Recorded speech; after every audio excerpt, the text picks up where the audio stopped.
Path by Mabel Collins. This is a private recording by Aurora Celestine, a treatise, written for the personal use of those who are ignorant of the Eastern wisdom and who desire to enter within its influence. Part 1. These rules are written for all disciples. Attend you to them. Before the eyes can see, they must be incapable of tears. Before the ear can hear, it must have lost its sensitiveness.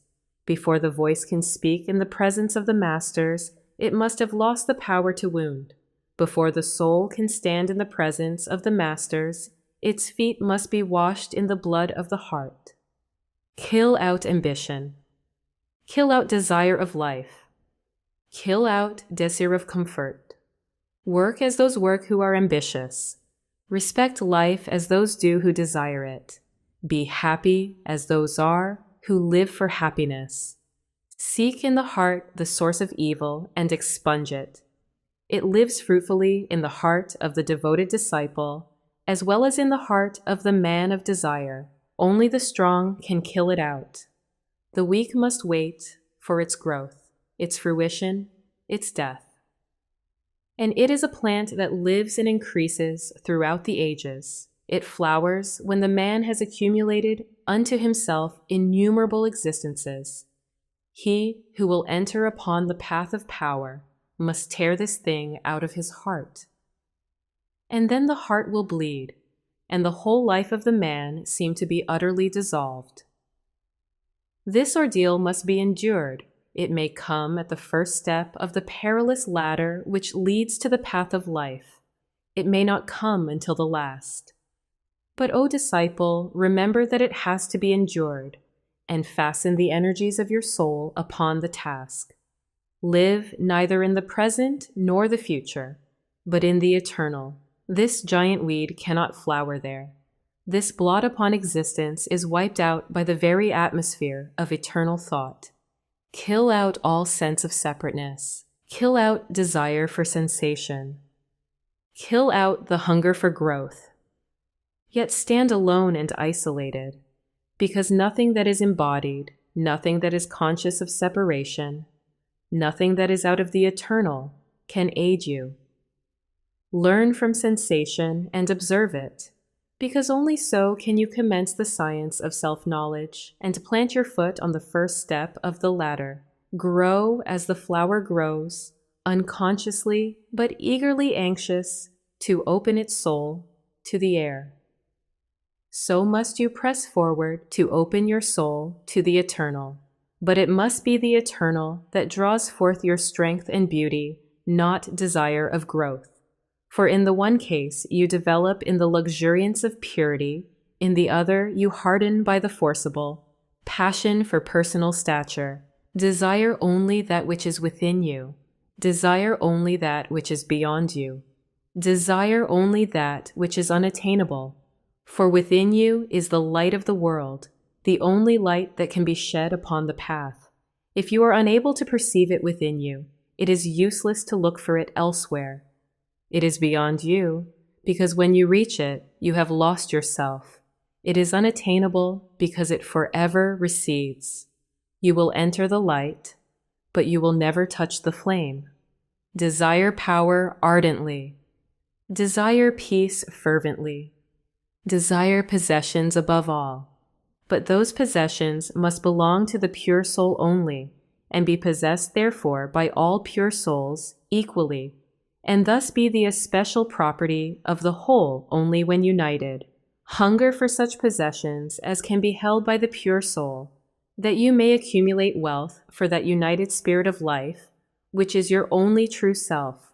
The peace you shall desire is that sacred peace which nothing can disturb, and in which the soul grows as does the holy flower upon the still lagoons.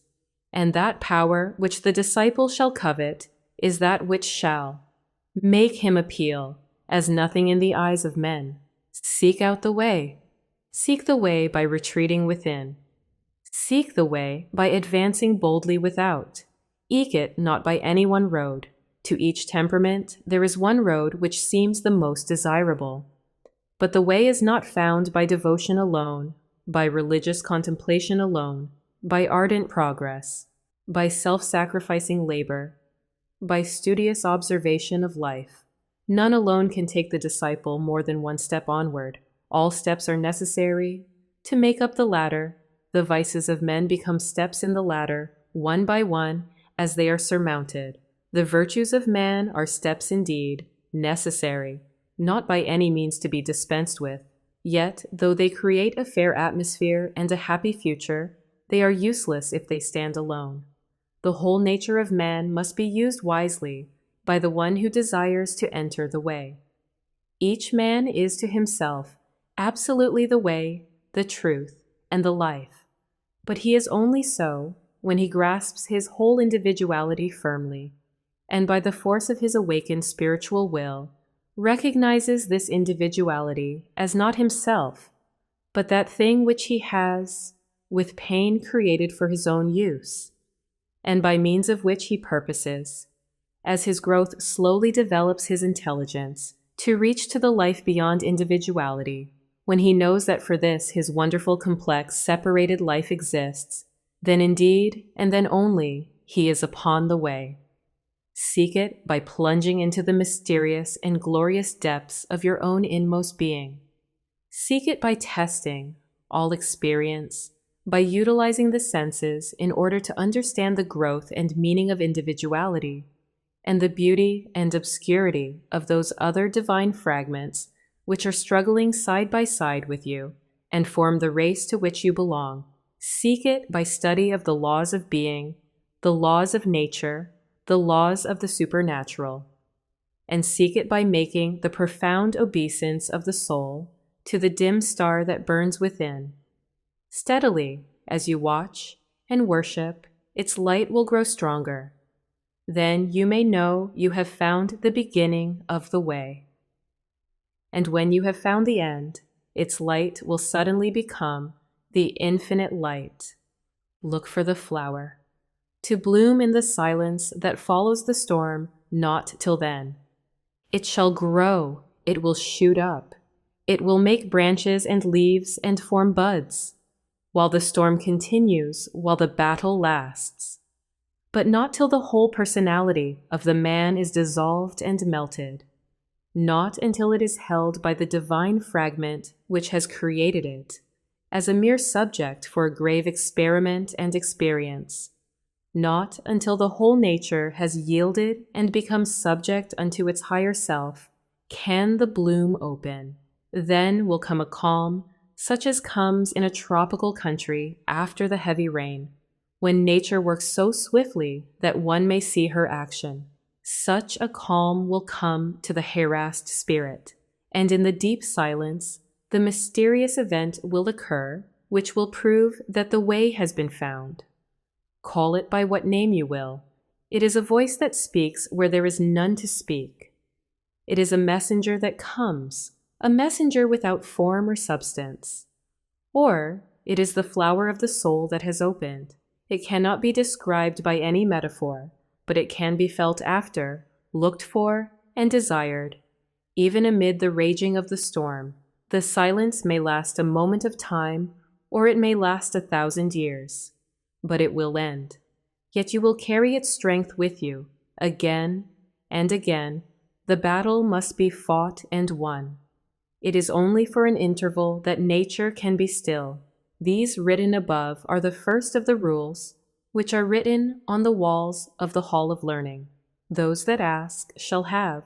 Those that desire to read shall read. Those who desire to learn shall learn. Peace be with you.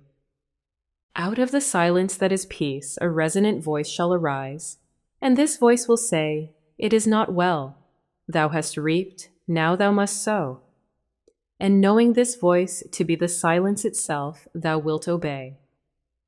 Thou who art now a disciple, able to stand, able to hear, able to see, able to speak, who hast conquered desire and attained to self-knowledge, who hast seen thy soul in its bloom and recognized it, and heard the voice of the silence, go thou to the hall of learning and read what is written there for thee.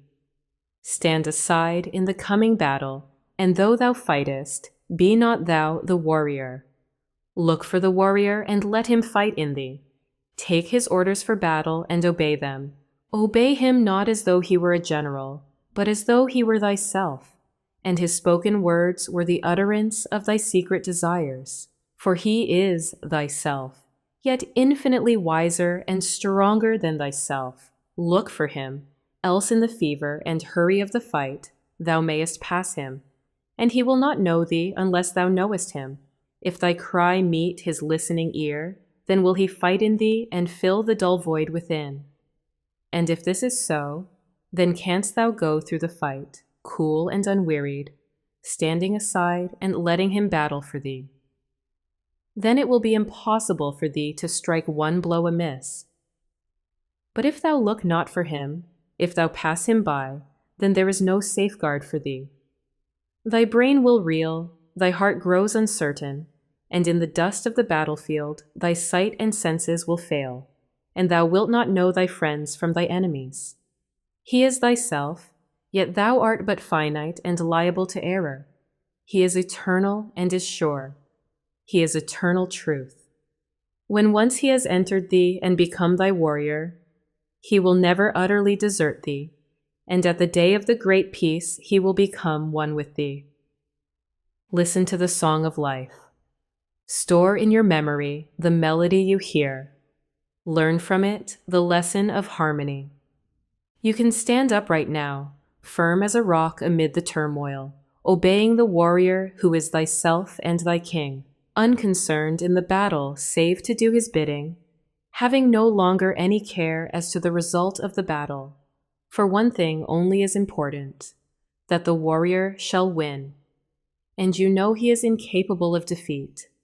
Standing thus, cool and awakened, use the hearing you have acquired by pain and by the destruction of pain.